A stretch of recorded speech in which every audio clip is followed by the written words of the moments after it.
So now, more specifically, what did the Buddha say about the mind? So the Buddha taught on 3 levels, or in 3 stages, we could say. And often the terminology that gets used for that is the first turning of the wheel. That's the word that they use for when the Buddha taught. They say he turned the wheel of Dharma. So they say that the Buddha taught the first time, he turned the wheel of Dharma the first time. And then the next set of teachings, the second turning of the wheel, it was even more profound than the first. And the third, even more profound than the second. So I said before that, this was going to be talked about in 2 levels, talking about kind of the function of mind and then the nature of reality. And so when I'm saying that the teachings became more profound from level to level of teachings, I'm talking about the level of explanation of reality itself, or of ultimate reality, became more and more profound throughout those 3 stages. And in the second set, or the middle turning of the wheel, then those teachings were based on a presentation called the 2 truths. And so it said, in that middle turning, that middle section, that all phenomena could be talked about in terms of the 2 truths. And into the third stage of teachings, then they continued in that explanation of the 2 truths, but with a slightly different understanding of that. And so then, just for those of you, a little recap then, the first set of teachings was the 4 Noble Truths. The second is the 2 truths. And the third is a 2 truths as well, but with an even more profound explanation of ultimate reality.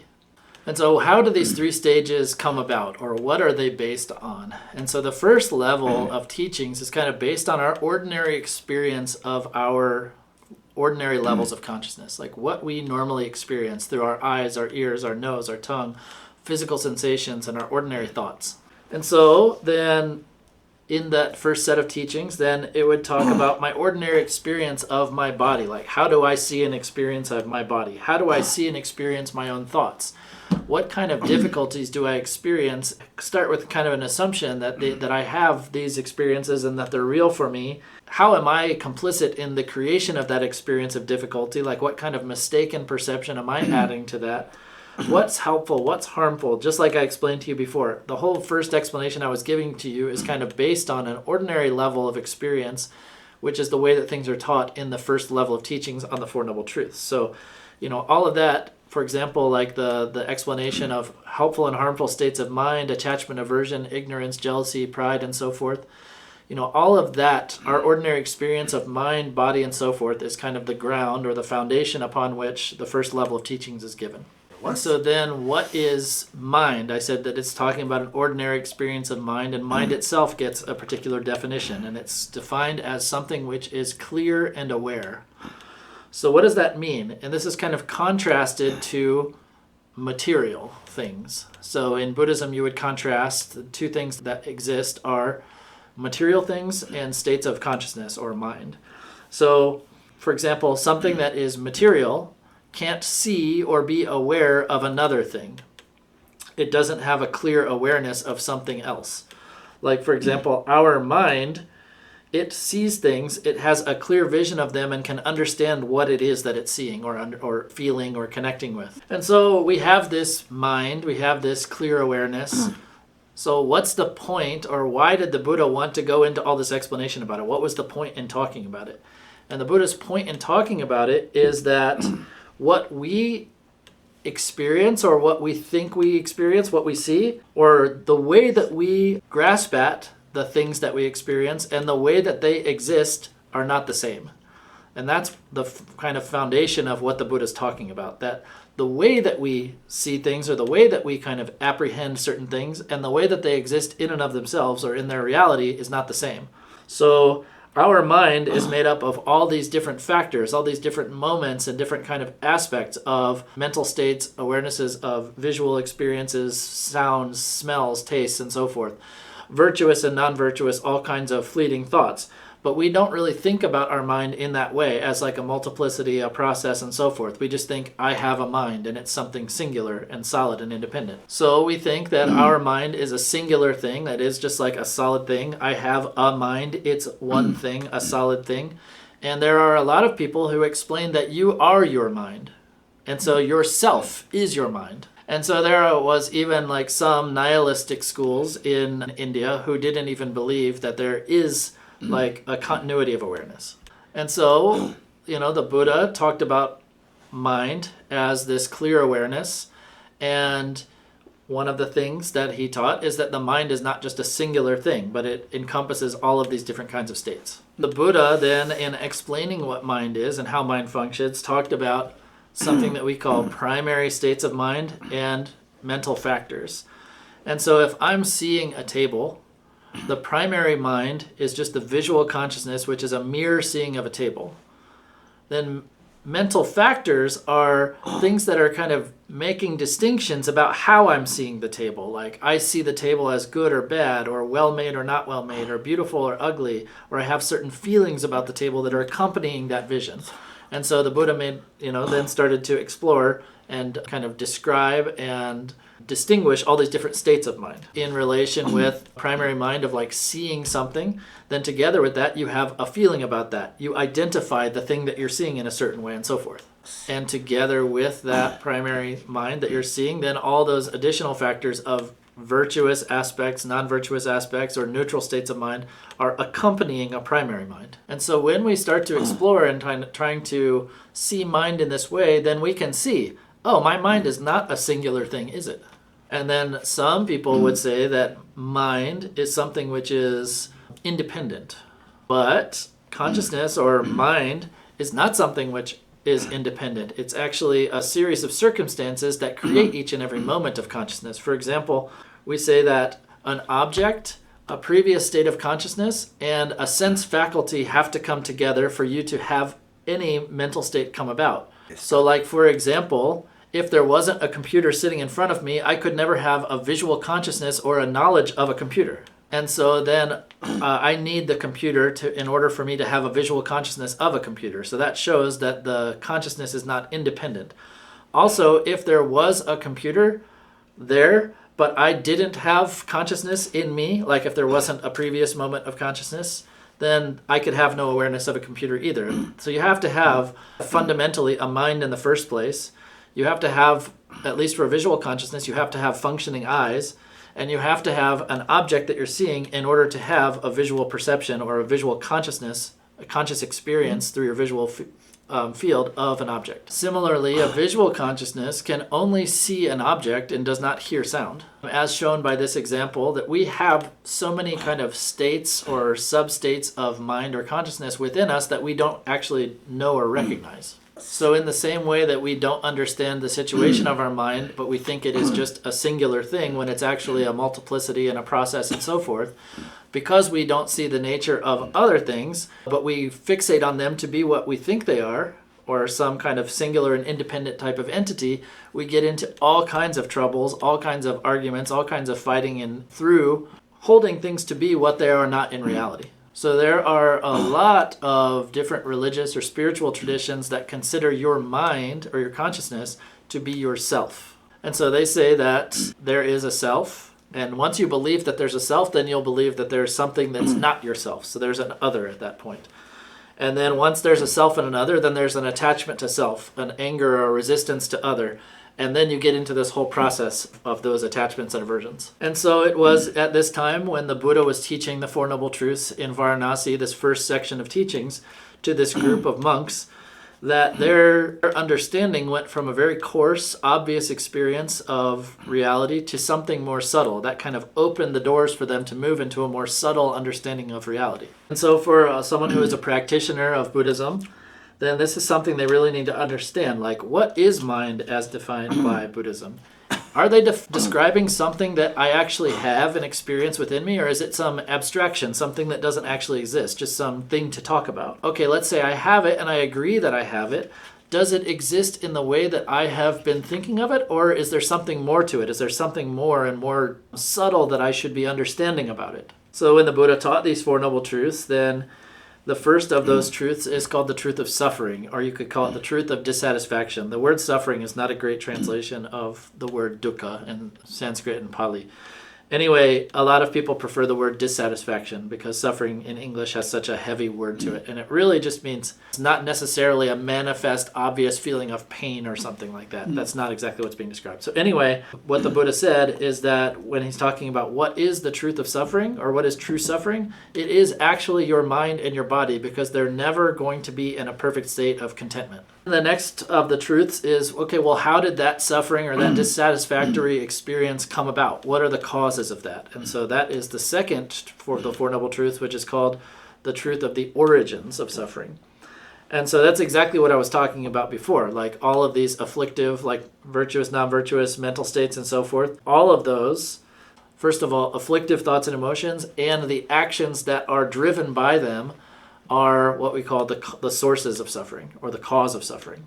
So in this whole like world of the Four Noble Truths, the first level of teachings, then we're talking, from the perspective that you have a mind and it exists. You have a body and it exists. And how do you experience that body and mind? And that's like groundwork for the whole discussion of the Four Noble Truths. But then what is the more subtle level or the subtle truth that is revealed in this first level of teachings? And that is what we call the selflessness of a person, or the absence of a personal self. And so then what is that self according to Buddhism? So that self this is more Dharma lingo or jargon, but there's a list in Buddhism that's called the 5 aggregates, and I'll explain what that is in a second. But we say that the 5 aggregates are the basis upon which we kind of imagine that there is a self. And so those 5 aggregates are the body, feelings, and feelings is more like sensations here. It's not like I feel good or I feel bad. It's like just a bare experience of like pleasant, unpleasant, or neutral. So body, sensations, perception, formation factors, we'll talk about what that is later, and consciousness. So we have these 5 things which form the foundation of an idea that appears in our mind of me or I. To get into that, all of those other than the body, those other 4 of the aggregates are all just sub-classifications of things you could experience in your mind.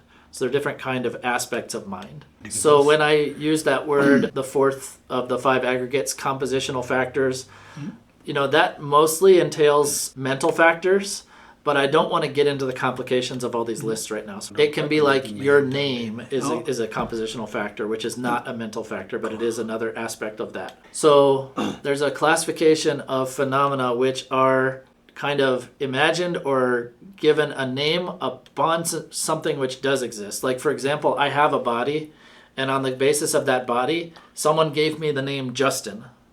So the name Justin only exists as an imputed thing. There is no thing, Justin, that I can hold on to or see or touch or feel. It's just an idea.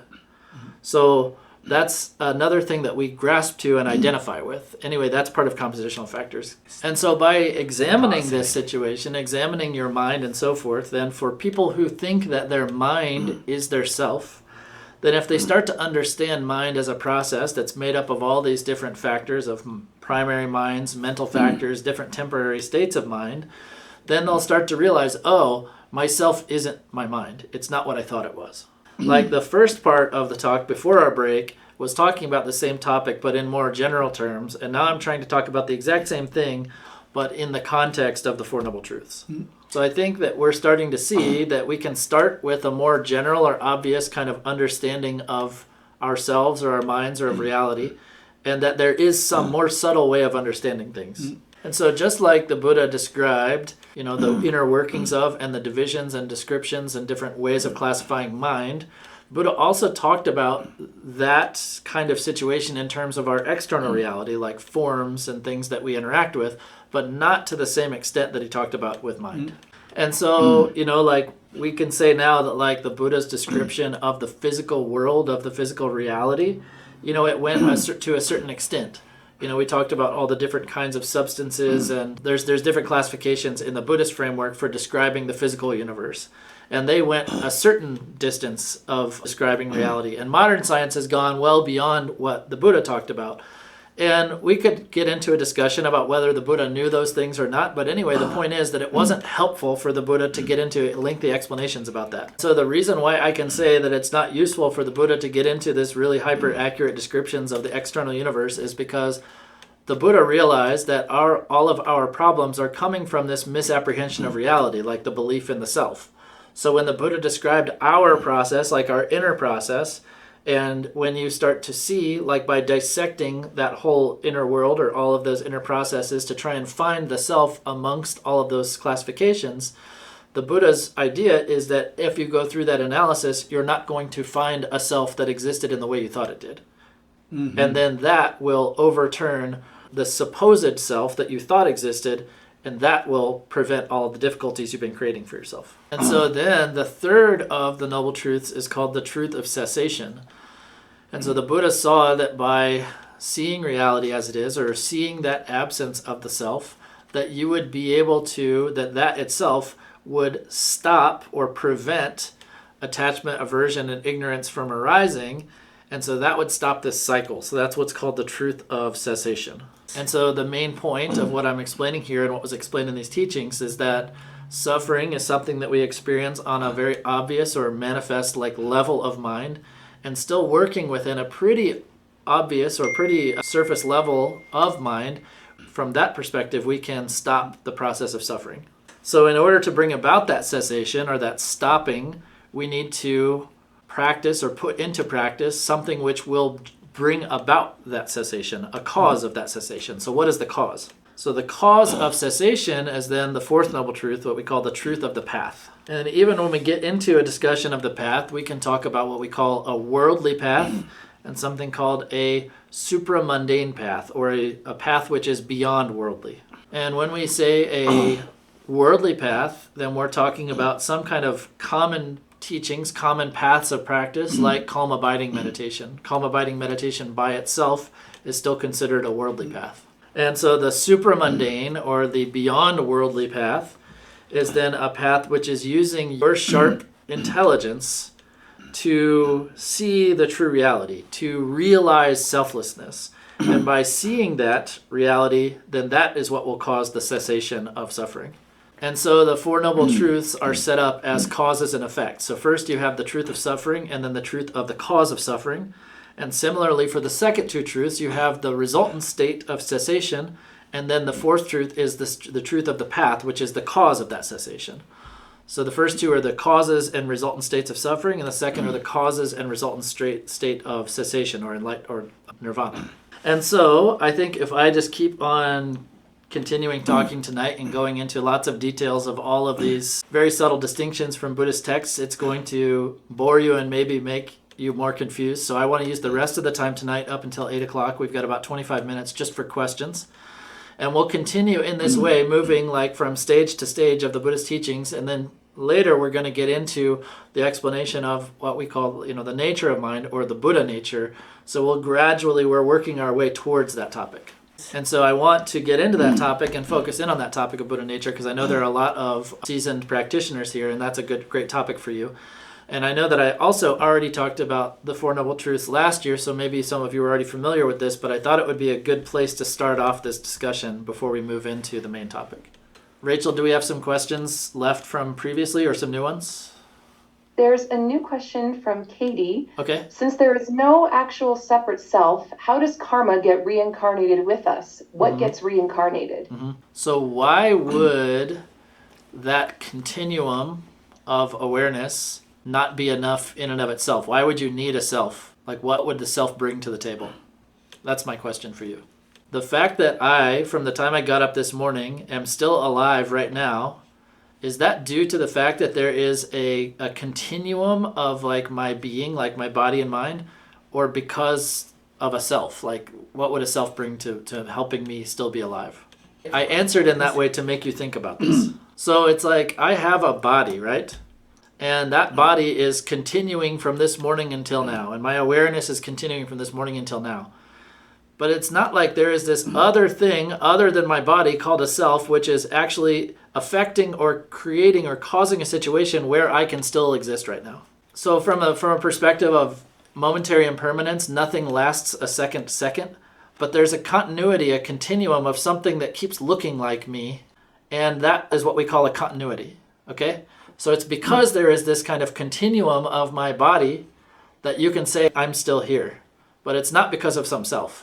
And if we look at the mind, my mind from this morning and my mind right now are completely dissimilar. Like this morning, I was experiencing a lot of difficulties in my mind. Right now, I feel without any problems. I feel very comfortable. And those are not one thing, are they? Like those two states of mind are not identical, are they? That would be a really awful situation or a really bizarre situation if you could say that mind with problems and mind without problems are identical. So there's just been a continuity or a continuum of moments of mind which we're experiencing problems and are now, that continuum has reached to a point where it's no longer experiencing any kind of problems. So I have existed, you could say, from morning until now, right? And so if you think about that continuity of mind from morning until now and extend that as far as you want into the future and the past, it's upon the basis of that that we explain past and future lives. So you could transfer that out. In Tibet, they'll say things like as a tail going out the back. If I translate directly, it doesn't make sense in English. So anyway, you can trace that continuity backwards in time as far back as you want to go, infinitely back to all kinds of past lives. You can trace that continuity future into as many potential future lives. That's how it's explained. But some people believe that there's nothing, ahead of this and nothing behind this, and there's only this lifetime. But Buddhists, we say it's more like that we're like zebras. We've got a long neck stretching into the future and a long tail stretching into the past. So to summarize, what I'm saying is that there is a continuity of consciousness, which is what continues from lifetime to lifetime. So Chris's question was, it seems like the negative mental states are more deeply impactful than the virtuous mental states.